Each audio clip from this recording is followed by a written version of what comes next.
Hello and welcome to Sketching Your Way to Engagement and Connection, Urban Sketching and Advisement.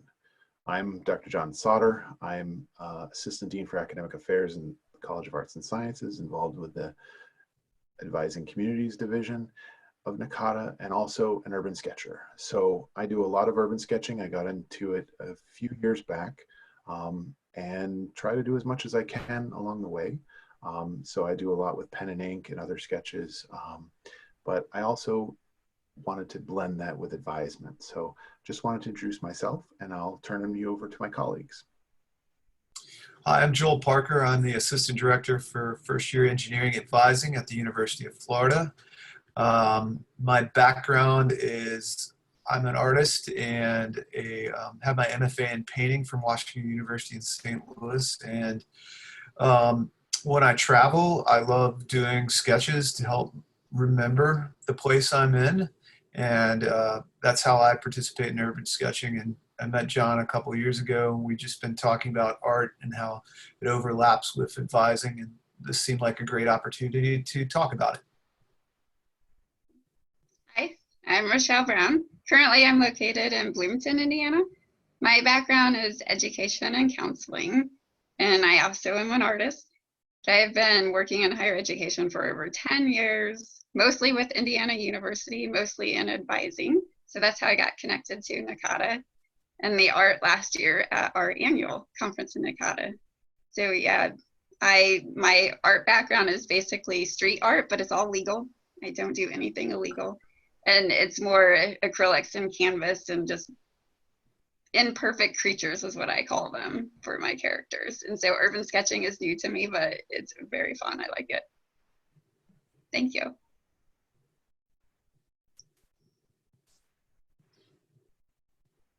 And what we're going to do today is kind of go through and sort of talk about the influence and connections between urban sketching and advisement. And to do that, we're going to start and think about how urban sketching and art in general helps you to slow down and observe deeply. So how often do advisors slow down and look deeply at our students' policies and institutions? If you're like me, you're always busy on the go, trying to meet deadlines, having students coming in, dropping in, doing different things. But how often do we set aside some time to sort of look deeply at how everything fits together, how things are going in our offices? And I think that that's kind of an important piece of urban sketching, because it forces you not to just take a quick snapshot, but to really slow down and really observe what's going on.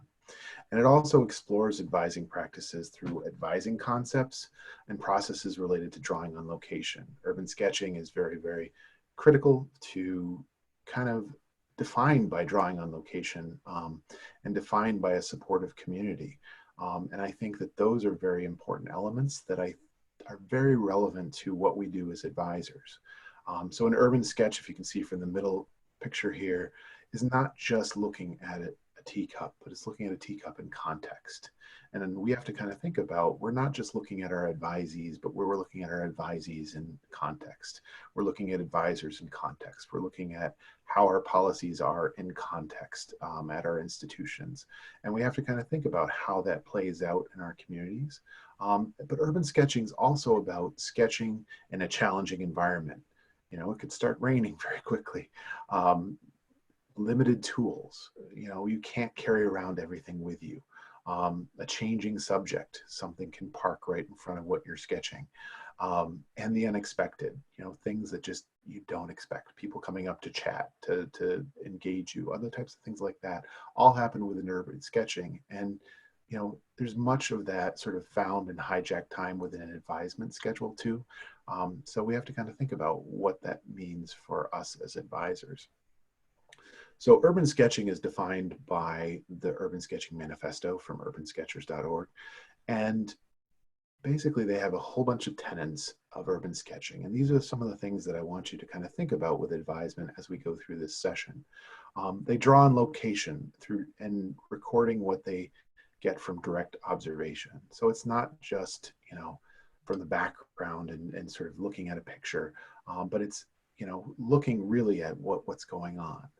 thinking about how our drawings tell the story of our surroundings, the places we live and where we travel. And this is important because if you just draw from a photograph or you just from your imagination, you're not necessarily noticing a lot of things. But if you sit and really look at the place that you're going, you start to see all the different cultures and people and things that are going on and details you may not have been able to see if you just quickly took a picture. And so it's important to kind of apply this to advising in the sense of we don't want to just get to know what our students are on paper. We really want to get to know them personally. We want to get to know their motivations, you know, who they are, how they fit into their community. And that helps us to become better advisors. Our drawings are a record of time and place. Obviously, right now, we're in a very challenging time and place. But what we have to do is kind of think about how that time influences how we are dealing with our students. We're truthful to the scenes we witness. You know, sometimes we have to have those hard conversations with our students about truth, about that bio major and, you know, whether they're really going to be able to do something or not, and how we can support them in either way, depending on which way they go. We also cherish individual styles, support each other, and draw together. And this is an important piece of NACADA, is sort of coming together and supporting each of us as advisors and as, you know, colleagues. And we share drawings and show the world one drawing at a time. So, you know, with advisement and presentation and then, you know, other things, how do we show we're doing advising? How do we assess it? How do we, you know, kind of move it forward? Those are things that we have to kind of think about that are very relevant to, you know, urban sketching in general. Urban sketching is also about your kit. So the goal is to not have every tool, but to learn to effectively use the tools we have. Some of us have very fancy tools, technologies, other types of things that we can use on an everyday basis.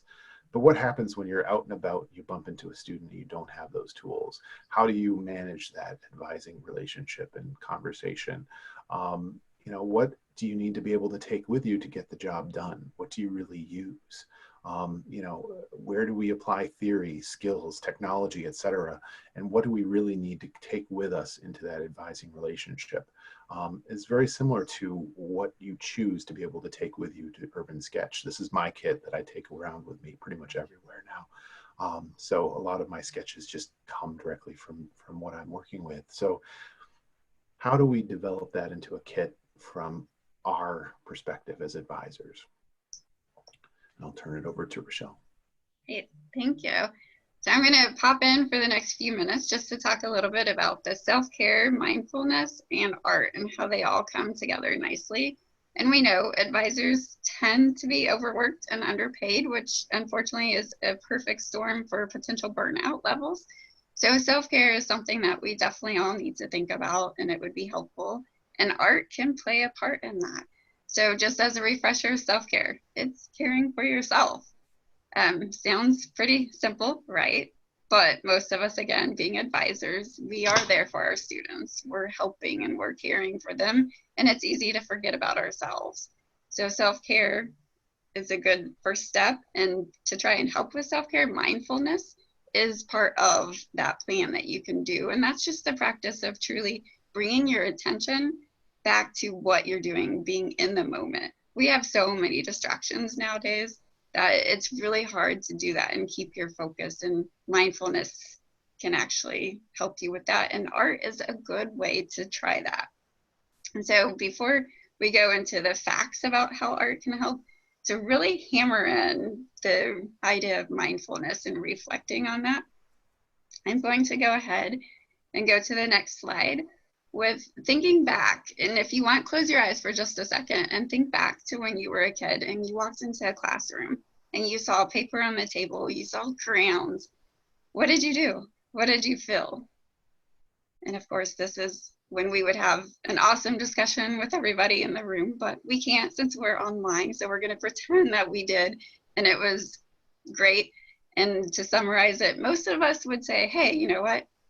I got excited. I went to the table, grabbed the crayon, and just started drawing or coloring. Maybe something you saw in the room, maybe something that you just read in a book, but you didn't second guess anything. You just did it. You had tools in front of you, and you were in that moment, you weren't thinking about, what if I make a mistake? What if someone doesn't like this? Or worse yet, like, all the things that I have to do on my to-do list, I'm not doing because I'm doing this. And that's the mindfulness. And we can get back to that, and we need to get back to that, especially advisors. We will be better advisors if we can get back to that, and we can help our students with it as well. So how can art help with this? There's tremendous research out there showing how it does. Art can play a big part in this. And so, one, it helps you accept and explore your own emotions. It will, right, connect us to others in our surroundings, especially urban sketching. Think about that. That's exactly what you are. You're connecting with the surroundings and then others in the same surrounding. It can help us look at the process rather than the product. I think a lot of people, we do get caught up in that final product and we forget the process of what we're doing. And then it helps us embrace mistakes and foster that self-compassion. This is a big one for me, and art has definitely helped with that because none of us are perfect. We're going to make mistakes. And art definitely is known for lots of mistakes. It's the, Bob Ross, right? With the happy little accidents, it's going to happen. But a lot of times you can get something better from your mistake. At least for me, that's been a big one for art, where it's helped me embrace that. It's okay. And you work with the mistake and you go with the flow. And it improves our focus.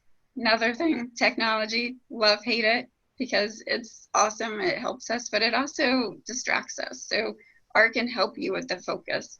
When I tried urban sketching for the first time, that's exactly what I was fearful of, because I get distracted pretty easily. So if I'm outside and all these people are walking around, I had to concentrate on the focus. What am I doing? And not looking all around.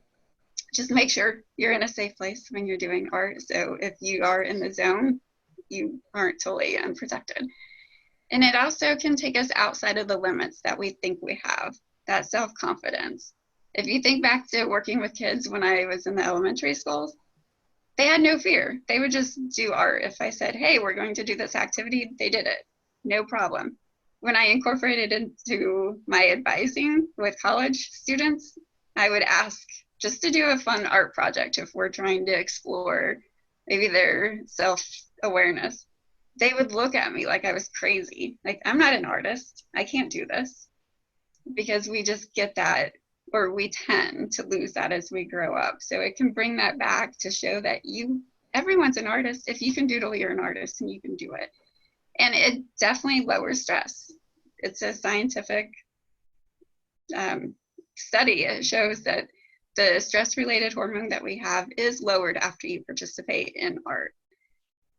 So it does play a part. These are just some of the key points there. Now, how might this connect to advising? If we can work on this and start incorporating the self-care and the mindfulness, maybe we'll have less burnout. It definitely can help with focus, because you'll maybe tend to look more in how do you focus? How does this work for you by participating in arts, especially urban sketching? And if we can focus more, then we tend to be more productive, which hopefully will lead to that less distractions of, oh no, I need to do this, this, and this on my list, instead of focusing on what we're doing right now. Especially when you have that advisee with you, you need to have your focus for them. And it's teamwork. We're gonna have better teamwork, not only because we're healthier, but you can do art. You can go out and urban sketch with a group and build that teamwork and student relations. We are mentors for students as advisors. So if we can mentor them on how we have the self-care plan, how we are doing mindfulness, we're going to be healthier for them and be better, but we're also going to show them healthy behaviors that they can do. And they get to learn campus too if they go out for urban sketching. So basically just a little self-care can go a long way and lead us to happier, healthier lives, which will make us better advisors as well. Thank you.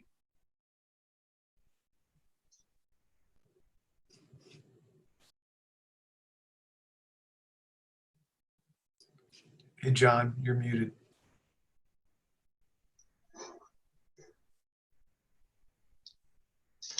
And engagement is the next step. Engagement with our students and colleagues. Urban sketching is about engaging others. And if you look at urbansketchers.org, or if you look at Urban Sketchers on Facebook page, it's just lots and lots of people sharing. And they're telling the story of their part of the world. Whether you're looking at Urban Sketchers, here in the US, where I am, or all around the world, there are urban sketchers. There are people that are engaged in this, and they're telling the story of your surroundings and the places we live, which is the important part of the manifesto. And I think that engaging others is a critical piece within advising, is that we need to engage our colleagues all around the world. We need to engage through NACADA and other ways so that we can be supportive of each other and answer questions and answer ideas and pull together some of these resources, but also understand what advising is like for each of us. There are many of us who are working at small campuses, many of us are working at larger campuses. Those are important things to sort of break down and to understand the differences as well as the similarities. Here on the screen, I've got two sketches from my campus. Right below is Devil Hole State Park. And this is called the Cave of the Evil Spirit. And it's very much connected to the Seneca Nation and the treaties that came about in the early colonization of America. And it has a very brutal but important history to our region. And so this sketch sort of tells that story to a certain degree. And I learned a lot by doing the sketch about that story, because I kept reading up on all the different pieces and how that played into, who we are as an institution, who we are as a region. And so we have to kind of think about the story and where we live and how we blend that. But also, how does sitting down and observing or engaging students and colleagues artistically change the advising relationship? And this has been very critical for me. I'm very, very open about sketching. I share a lot of my sketches on social media. So anybody in the Niagara and NACADA groups that I'm friends with will see tons of different art getting posted every few weeks and so forth. And what that's done is build relationships with others, build relationships with people that I've never met before. People in our community, students will stop and sort of chat with me when I'm sketching. I have colleagues who will ask me, I had a colleague from NACADA ask me how I got into sketching the other day. I have another colleague from NACADA who contacted me the other day, and she just started urban sketching in one of her courses, and she was really excited to sort of get involved in some of that in her graduate program. And there's lots of different ways that we can kind of connect with people.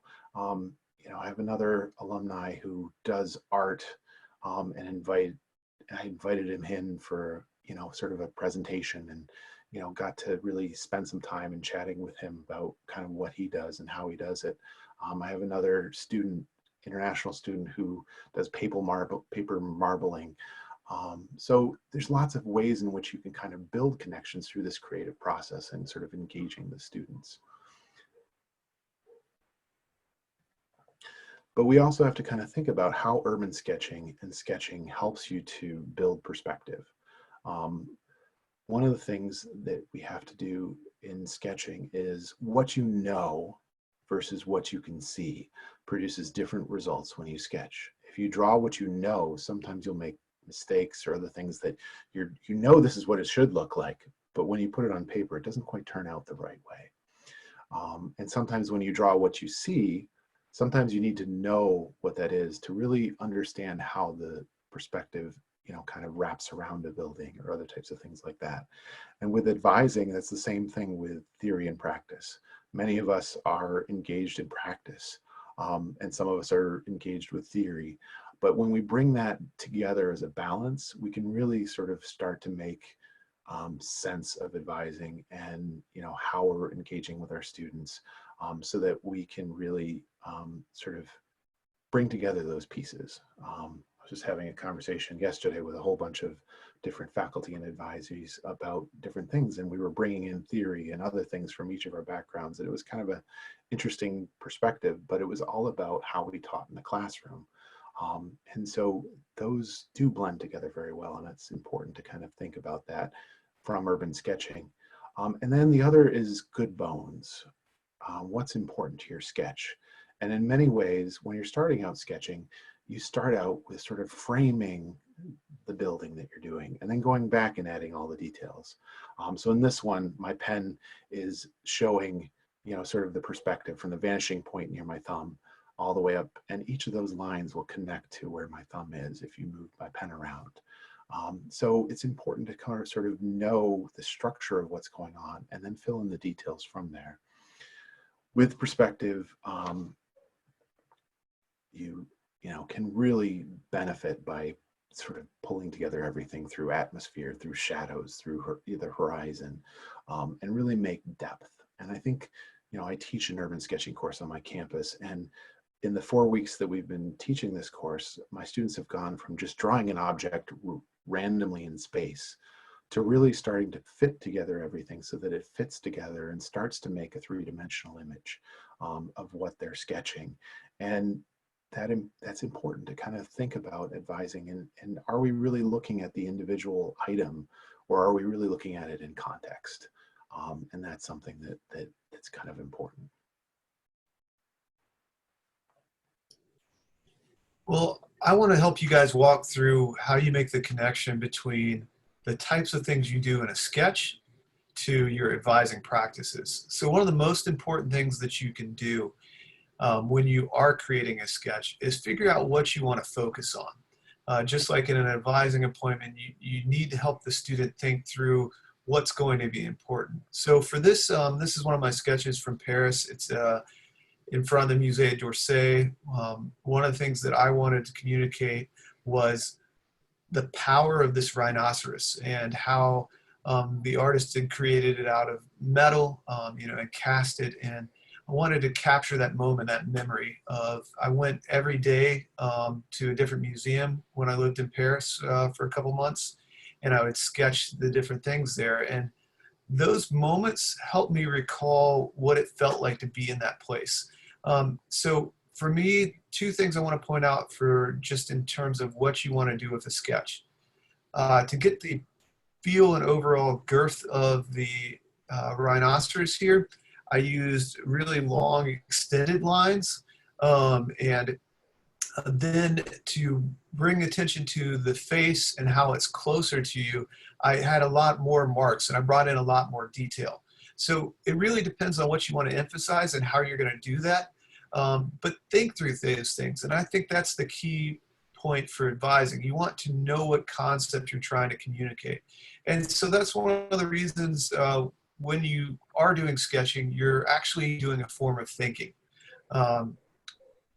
John, if you can go to the next slide. You want to understand from your drawing what you want to communicate. When a student comes into your office, there's a lot of stuff that they are dealing with, and you're going to want to help them navigate through that. This is a really famous painting by Edward Manet. I got the chance to sketch it when I was there. I wanted to, just like a student coming in, there's a lot of pressure to perform and things like that, a lot of information out there. I wanted to clarify that information for the student. Just like in this drawing, I wanted to clarify what was important for me when I looked at this painting. And so the three things that I highlight are that there are people there, and they're in a forest, and then there's a picnic basket. And so in much the same way, when you're drawing, you have to use different types of marks. You can't always communicate all the things you need to do in one advising session. Like in this drawing, I couldn't communicate all the darkness that was the forest, but I was able to capture the movement and the energy by using different types of strokes. And in the handouts we give you guys, you'll be able to look at those different concepts for drawing and realize how you might be able to incorporate that. Lastly, one of the things you're going to want to work with your students on is understanding the context of their situation. You know, do they have challenges outside the classroom? Are there extracurricular obligations they have? And sketching is a helpful way for you to think through, maybe draw a bigger picture for them of the different things. And I quite literally mean maybe draw out something for them to communicate what's going to be important. In the next slide, I talk about flexibility. You know, for me, one of the most important things to remember when you're advising and when you're drawing is the first thing you set out to draw, like this painting by Thomas Couture that I set out to draw. It's a 25-foot painting, and I tried to capture all that information in one setting. But, you know, what really needed to happen was for me to come back and just focus on that one person who's holding up the wine glass. In the same way in your advising appointments, each conversation is going to need to build on the last one. And you're going to need to have multiple points of interaction so that the student can take time to process and reflect and maybe gain some perspective from other sources. Remember, when you're advising, you're really trying to help that student make meaning and take ownership of their education. And in the same way, when you're creating a sketch, you're trying to get the viewer to participate in that and make meaning out of what you have communicated to them. And lastly, I think it's really important not to be overcome by perfection. You don't want to say you have to have it all together in order to communicate stuff.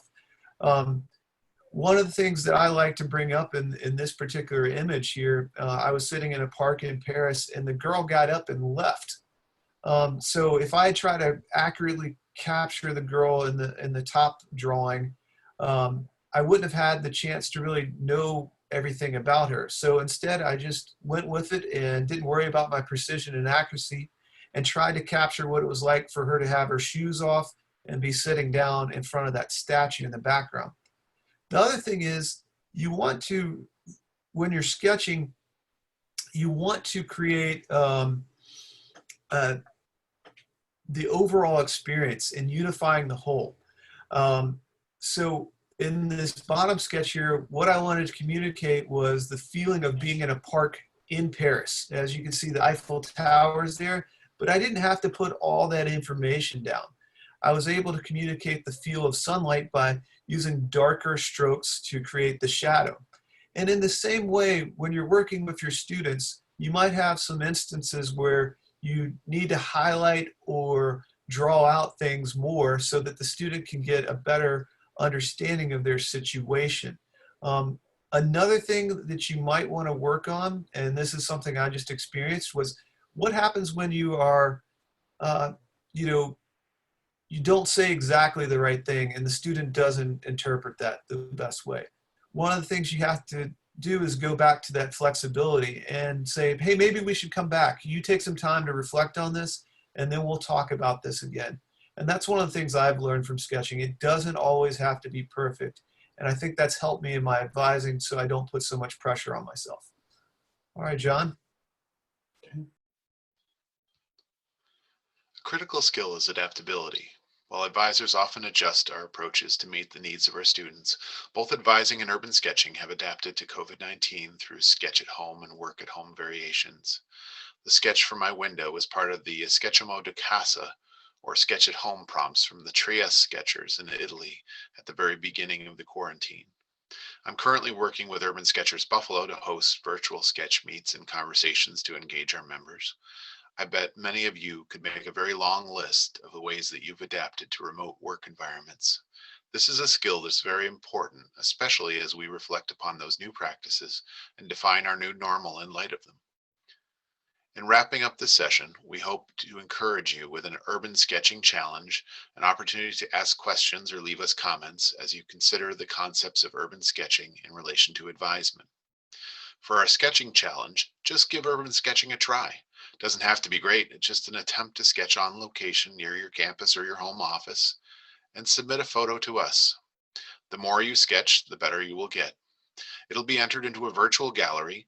We hope that you will enjoy this opportunity to do a little bit of urban sketching on your own and just maybe win a little prize back.